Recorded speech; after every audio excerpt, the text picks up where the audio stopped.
안녕하세요. 오늘 저희가 들여다볼 주제는요. 김수근 목사님의 민수기 8장 1절에서 4절 설교입니다. 네, 제목이 베할 로트카죠. 네가 등불을 들어 올릴 때. 맞아요.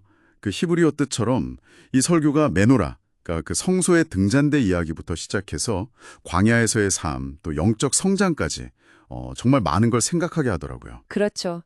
특히 그 메노라, 성소를 밝힌 7금촛대 이야기가 참 흥미롭죠. 네. 그래서 오늘은 이 설교를 통해 우리가 얻을 수 있는 통찰들을 좀 깊이 나눠보려고 합니다. 자, 그럼 먼저 그 메노라 이야기부터 시작해 볼까요? 좋습니다. 이 메노라가요, 그냥 등잔대가 아니더라고요.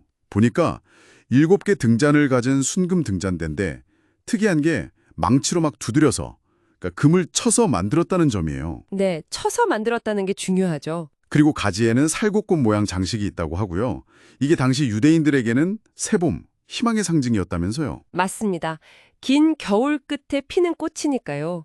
근데 더 중요한 건 이게 창문 없는 성소 안을 밝히는 유일한 빛이었다는 거. 아, 유일한 빛? 네, 제사장들이 그 어둠 속에서 섬기려면 빛이 꼭 필요했겠죠. 특히 이 빛이 향하는 곳이 중요했는데 바로 앞에 놓인 진설병, 떡상을 비췄다는 거예요. 떡상이요. 하나님의 임재를 상징하는? 바로 그거죠? 여기서 이제 김수건 목사님의 통찰이 나오는 거군요. 네, 그렇습니다. 목사님은 이 메노라가 단순한 등불이 아니라 바로 세상에 비치신 예수 그리스도를 예표한다고 보신 거죠. 아, 예수님? 네, 번치 않는 순금은 그분의 신성, 영원함, 순결함을 나타내고요. 아까 말씀하신 쳐서 만든 부분은 예수님이 겪으실 고난을 상징한다고 해석할 수 있어요. 고난이요? 그러네요. 이게 예수님이 직접 나는 세상의 빛이다라고 요한복음 8장에서 말씀하신 것과 딱 연결이 돼요. 아, 그 유명한 말씀이죠. 나를 따르는 자는 어둠에 다니지 않고 생명의 빛을 얻으리라. 맞아요. 근데 그 말씀을 하셨을 때가 마침 초막절 축제 기간이었어요. 예루살렘 성전들에 거대한 등불을 켜놓고 축제를 벌일 때였거든요. 그 타이밍에 네, 세상의 가장 밝은 빛 앞에서 내가 진짜 빛이다 선언하신 거죠. 그리고 그 빛이 떡상을 비췄다는 건 예수님이 또 나는 생명의 떡이다 하신 말씀 있잖아요. 네, 요한복음 6장이죠. 그렇죠. 그러니까 빛이신 예수님을 따를 때 우리가 생명의 빛도 얻고 영적인 양식, 생명의 떡도 함께 얻는다는 걸 보여주는 아주 탁월한 상징인 셈이에요. 와, 빛과 생명의 떡이 그렇게 연결되는군요. 정말 깊은 통찰입니다. 설교에서는 또 민수기가 그냥 옛날 이야기가 아니라고 하잖아요. 네, 맞아요. 지금 이 광야 같은 세상을 살아가는 우리에게 어떻게 살아야 하는지 그 생존법을 알려주는 책이라고 강조하시죠. 그 핵심이 성막 중심의 삶, 그리고 그 성막 가장 깊은 곳, 법궤에 담긴 말씀에 있다고 하고요. 네, 법궤 안에는 십계명 돌판, 즉 기록된 말씀도 있었지만 민수기 7장 89절 보면 하나님이 모세에게 직접 말씀하시는 목소리도 거기서 들렸다고 나와요.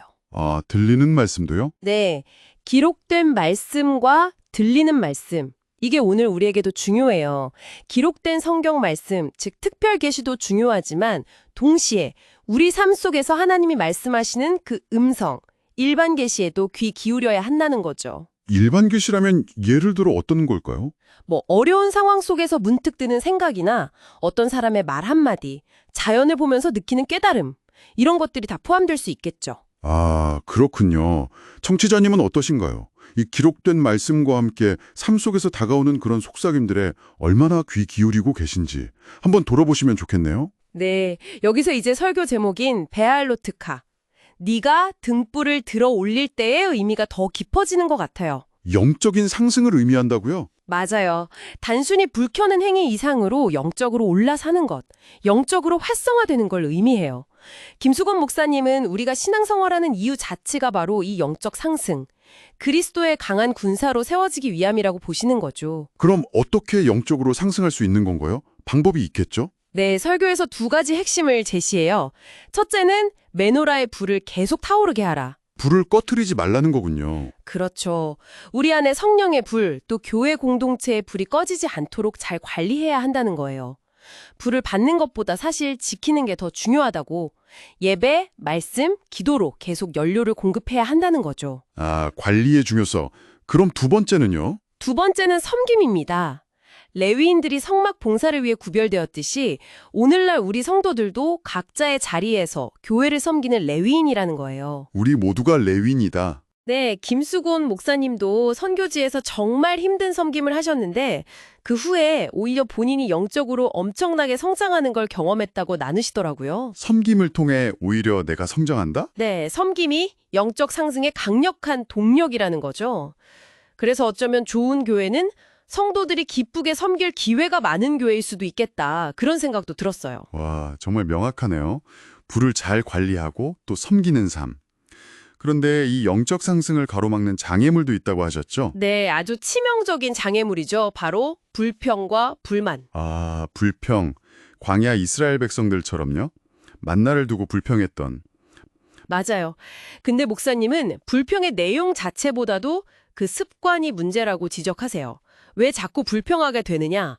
그 뿌리를 파고 들어가면 결국 감사 없음이 있다는 거죠. 감사가 없어서 불평이 나온다? 네. 감사가 사라진 빈자리를 불평이 너무나 자연스럽게 채운다는 거예요. 진공정태처럼요. 또 영적인 양식, 그러니까 말씀이나 은혜를 받기만 하고 섬김으로 흘려보내지 않으면 교만 같은 영적 질병에 걸릴 수도 있다고 경고하시고요. 듣고 보니 정말 감사가 없다는 게 많은 문제의 시작일 수 있겠네요. 네, 좀 불편하지만 마주해야 할 진실이죠. 하지만 다행히 해결책도 분명히 제시돼요. 해결책이요? 네, 바로 감사를 의식적으로 선택하는 것입니다. 선택한다. 네, 감사는 그냥 느껴지는 감정이 아니라 우리의 의지적인 선택이라는 거예요. 그리고 이 감사를 선택할 때 불평과 불만을 이길 수 있고 상황 너머에 계신 하나님의 뜻과 일하심을 보게 된다는 거죠. 아, 감사가 그런 힘이 있군요. 그럼요. 삶의 기쁨을 주고 우리를 영적으로 끌어올리는 힘이 있어요. 그래서 김수근 목사님이 아주 구체적인 실천 방안을 제안하시잖아요. 하루에 10가지 감사 제목 찾아서 적어보기. 하루 10가지 감사요? 네. 실제로 우리말이 뇌를 바꾸고 삶을 바꾼다는 연구 결과도 많잖아요. 결국 감사하는 삶을 살기로 오늘 결단하는 것. 그게 영적 상승의 중요한 시작이라는 강력한 메시지죠. 오늘 김수건 목사님 설교를 통해서 메노라에 비치신 예수님부터 시작해서 말씀 중심의 광야 생활 원리, 또 섬김과 감사를 통한 영적 상승의 길까지 와, 정말 중요한 내용들을 짚어봤네요. 네, 그렇죠. 마지막으로 청취자님께 이 질문을 한번 드려보고 싶어요. 오늘 청취자님의 영적 상승을 위해 아주 작게라도 의식적으로 선택해 볼 수 있는 섬김이나 감사의 표현은 무엇일까요? 아, 좋은 질문이네요. 네, 그 작은 선택 하나가 청취자님의 삶에 어떤 새로운 빛을 가져다 줄지 잠시 기대하는 마음으로 생각해 보시면 어떨까 싶습니다. 네, 오늘 정말 깊은 나눔 감사했습니다. 청취자님, 다음 시간에도 저희는 또 의미 있는 이야기로 찾아뵙겠습니다.